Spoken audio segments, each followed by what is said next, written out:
Jubilee hills ఉప ఎన్నికల్లో BRS అభ్యర్థి మాగంటి సునీత సమర్పించిన అఫిడవిట్ పై దుమారం చెలరేగింది. సునీత దివంగత ఎమ్మెల్యే మాగంటి గోపీనాథ్ చట్టబద్దమైన భార్యగా తప్పుడు సమాచారాన్ని సమర్పించారని గోపీనాథ్ మొదటి భార్య కుమారుడు ప్రద్యుమ్న ఎన్నికల సంఘానికి ఫిర్యాదు చేశారు.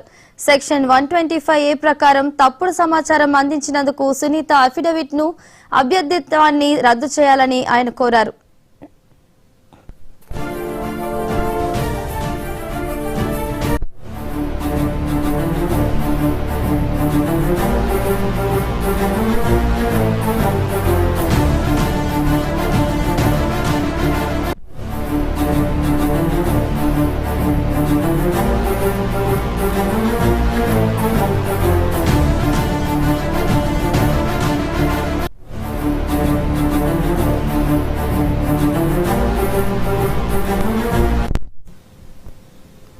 మాగంటి సునీత తప్పుడు సమాచారం అందించారనడానికి ప్రద్యుమ్న కోసరాజు రాజేంద్ర నగర్ రెవెన్యూ డివిజనల్ అధికారి ఆదేశాన్ని ఆధారంగా చూపారు.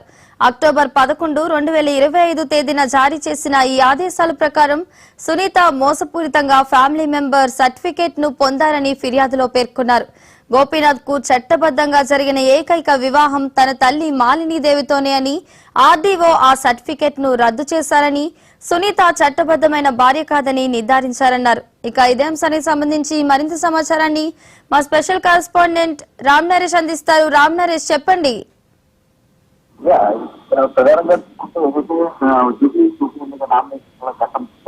నామినేషన్ ఘట్టం పూర్తయి ఈ రోజు నామినేషన్ సంబంధించిన స్క్రూటినీ జరుగుతున్న సందర్భంగా బీఆర్ఎస్ అభ్యర్థి నామినేషన్ దాఖలు మాగంటి సీతపై పలు ఆరోపణలు వచ్చి, ఎందుకంటే మాగంటి గోపీనాథ్ మొదటి వైపు కొడుకు ఎవరైతే ఉన్నారో ప్రద్యుమ్న అతను దీనికి సంబంధించి ఎలక్షన్ కమిషన్ ఒక ఫిర్యాదు చేయడం మాగంటి గోపీనాథ్ మొదటి భార్య తన తల్లి మాలిని చెప్పేసి సునీతకు ఎలాంటి సంబంధం లేదా ఆమె రిలేషన్ లో ఉన్నారు అంటూ కూడా ఆయన ఆరోపణ చేస్తూ ఎన్నికల కమిషన్ ఫిర్యాదు చేస్తారు. అయితే ఎన్నికల దీనికి సంబంధించి ఒక అంటే ఈ వ్యవహారంలో తాను ఏమి చెప్పలేమని చెప్పేసి దీనికి సంబంధించి ఏదైనా వ్యవహారం ఉంటే అది కోర్టులో తెలుసుకోవాలి, కోర్టుకు వెళ్ళి తెలుసుకోవాలని చెప్పేసి అది చెప్పడం జరిగింది. సో ఇప్పుడు ఆయన కోర్టుకు వెళ్తారా ఈ పరిగణించుకోవాల్సిన పరిస్థితి ఉందని చెప్పొచ్చు. ప్రధానంగా చూసుకుంటే అఫిడవిట్ లో ఆమె మాగంటి సునీత వైఫ్ ఆఫ్ సునీత అని చెప్పేసి చెప్పుకోవడం జరిగింది. ఆయన ఛాలెంజ్ చేస్తూ కూడా ఎవరైతే మాగంటి సునీత మొదటి భార్య సర్టిఫికేట్ ఎవరైతే ఆరోపణలు చేస్తున్నారు. Thank you Ram Naresh.